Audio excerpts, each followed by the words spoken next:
Michigan's University of Michigan's General Ford School of Policies. After completing her master's degree, she went on to work as a political analyst with the LA County Community Development Commission and the Office of the Los Angeles Mayor of Antonio, sorry, I'm gonna butcher this,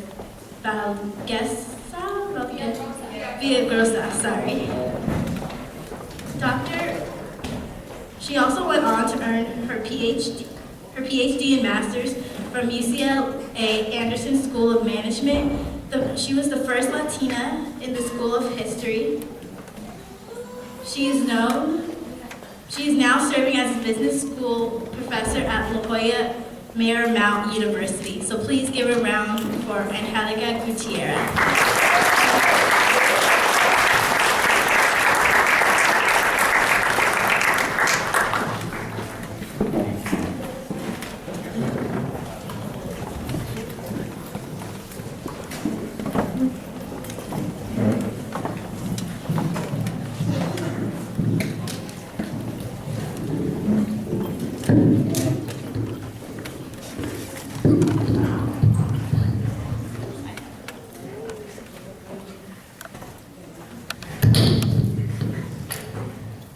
Hear me? Yeah. Thank you, Javen, for that lovely introduction. And pardon my arm. I woke up numb about 2 days ago, and the doctors are still trying to figure out what's going on with my arm, but hopefully it'll get a little bit better. Before we begin, ¿cuántos padres están aquí que nomás entienden español? Que nomás hablan español. Levanten la mano. Bueno. Voy a tomar unos minutos para dirigirme a ustedes y simplemente los quiero felicitar primero por estar aquí para acompañar a sus hijos, porque es sumamente importante apoyarlos. Mi madre fue madre soltera y tuvo que sacar a mi hermano y a mí adelante y gracias a Dios ha podido hacerlo y simplemente les quiero dar las gracias de todo corazón por acompañarnos ahora. I am absolutely thrilled to be here with all of you. And I've always felt very connected to Upward Bound students because I feel that there's a part of me in all of you because I feel that we have a lot in common. So for example, how many of you grew up in a low-income neighborhood? Raise your hand. A good amount. How many of you grew up speaking Spanish or know how to speak Spanish? That's a lot. How many of you will be the first in your family to go to college? Very good. So we definitely have a lot in common. So there is absolutely no reason why all of you should not go on to pursue a PhD. How many of you are considering a PhD at some point? Very good. I love you guys. You guys are awesome. I think this is the greatest number of hands that I've seen go up when I mentioned the PhD. And I am actually pretty confident that not only will you accomplish as much as I have, but I have a very big feeling that you guys will actually accomplish a lot more than I ever have in my lifetime. And the reason why I say that is because all of you are participants of the Upward Bound program, which is a program that thousands of students will never even get to be a part of. So you guys are definitely among the select few. And I just want to share with you a couple of things that have helped me get to where I am today, especially as you go on to pursue various goals and go on to college. The first thing that I definitely want to encourage all of you to do is to be who you are. Be yourself and never try to be who somebody else wants you to be. And the reason why I say that is because I spent a lot of time in college trying to be someone that somebody else wanted me to be. And that somebody else was my father. And I think some of you have heard me speak about my relationship, or lack thereof, with my father. But when I was a kid, my father actually fought with my mom a lot because he never wanted me to go to school. He was always arguing with my mom and often told her that I wasn't worth investing any time in because I was just gonna get pregnant and end up getting married. So my father was always telling my mom, you know what, she's not even worth going to put through school. And so they argued a lot, but eventually my father ended up leaving when I was only 7 years old, so my mom was forced to raise my brother and I on her own. So after my father left when I was 7, my mom ended up putting me in school, and then I never heard back from my father again until I was about to graduate from high school. And so he called me one day, it was toward the end of my senior year, and for some reason he had heard from one of his compadres that I was going to go on to college. So he calls me out of the blue. I hadn't heard from him since I was 7. He calls me and he says, hey, I heard that you're gonna be graduating from school. Didn't go to my graduation. But I also heard that you're gonna be going to college. And since you're gonna go to college, you should become an attorney, you should become a lawyer.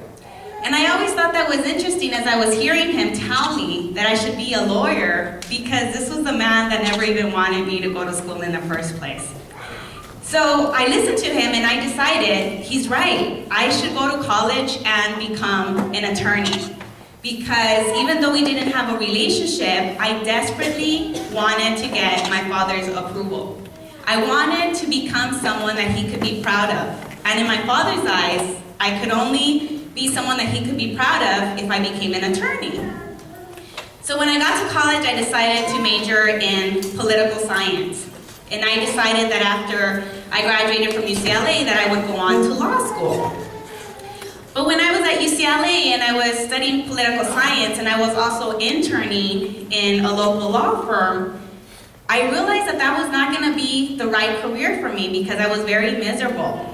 I wasn't excited about going to the law firm and working there for 12, 13 hours straight. And after I talked to a couple of attorneys, they told me that it was often difficult for them to spend time with their kids, that they hardly had time to spend with their families. So when I was interning with them, I realized, you know what, this isn't the lifestyle that I want. There's no way that I'm ever going to be happy becoming an attorney. And it was at that point, it wasn't until my junior year in college that I decided, you know what, I have to be the person that I want to be. And becoming an attorney may very well make my father happy, he may be proud, but it's gonna make me very unhappy in the long run. And I share this with all of you because as you're going on to college, as you begin to explore different fields and different careers, I highly encourage you to keep in mind your own interests. Try your best not to allow what other people's views are of an excellent career. Try not to allow those views to influence your own. Try to pursue your own interest. And the reason why I also share this with you is because I actually have a lot of friends who are currently doctors, they're lawyers, they're engineers and accountants. And you know what? They have beautiful houses. They have great cars, but they often tell me that they're very unhappy. And there's been a couple of times that I've asked them, you know, you seem to have everything externally, you have every marker of success, but for some reason you're always unhappy. Why is that? And so many of them have told me it's because I'm not in the career that I wanted to be. I ended up becoming a doctor, I ended up becoming a lawyer or an engineer or an accountant because my parents or a teacher or somebody else told me this is who I should become. So I share this with all of you in an effort to try to save you some time and agony and really motivate you to just focus on being who you want to be, not being who anybody else wants you to be. And you know what? Another thing. If you go to college, when you go to college, if you decide to pursue a certain career, and you decide later in life that it's not what you want to do after all, it's okay to change. It's okay to change fields, to change disciplines. If you hit the age of 35, 40, 50, or even 60, and you decide that it's not what you wanted to do after all, don't be afraid of making the change. And I say that because statistics show that in a lifetime, the average American will change jobs 10 times. So it's okay for your interest to evolve with time, but just ensure that those interests and the choices that you make about your careers reflect your interest and nobody else's. Something else that I want to share with all of you is I definitely want to encourage you to be open-minded. Do not be afraid of venturing into fields or careers where there aren't other people who look like you. How many of you are interested in a STEM field? How many of you are interested in going into sciences, technology, engineering, or mathematics? Raise your hand. Be proud. Very good, so there's a good number. And I encourage more of you to consider a STEM field and the business field because I'll be honest with you, I'm currently a business professor and it's very intimidating. You may feel at times that you don't belong because there may not be other Latinos or other people who look like you, but just realize that you'll have the capacity to do well in those fields. So I strongly encourage all of you to keep an open mind and consider fields that perhaps you hadn't considered previously. Something else the third thing that I encourage all of you to consider is to focus on being passionate, not on being rich. And a lot of you are kind of looking at me like, what in the world?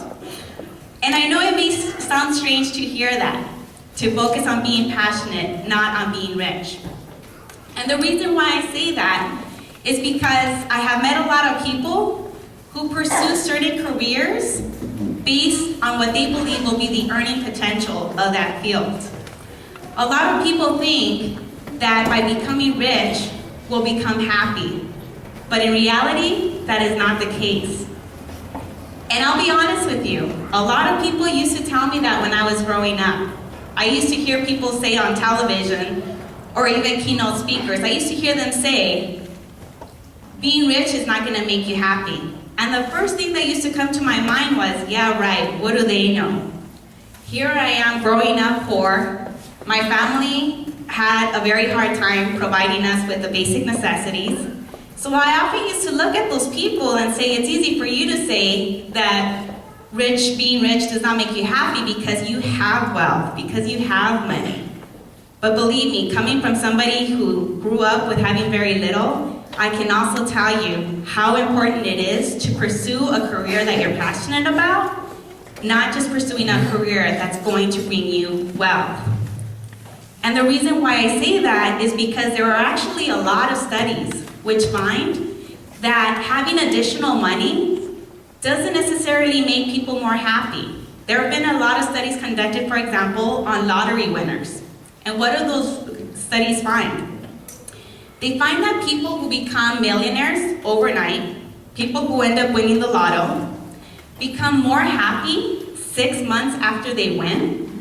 But after those first 6 months, their level of happiness actually decreases, or it goes back to the level of happiness that they had before they ever won the lotto. So that suggests that being rich and having wealth will not necessarily bring you more happiness. So I highly encourage you to make your selection regarding your major, regarding career, based on what you're passionate about and based on your interests, because the money will come eventually. And I realize that encouraging all of you to be open-minded, to be yourself, and to be passionate and not focus on riches, I realize that all of that may be very challenging.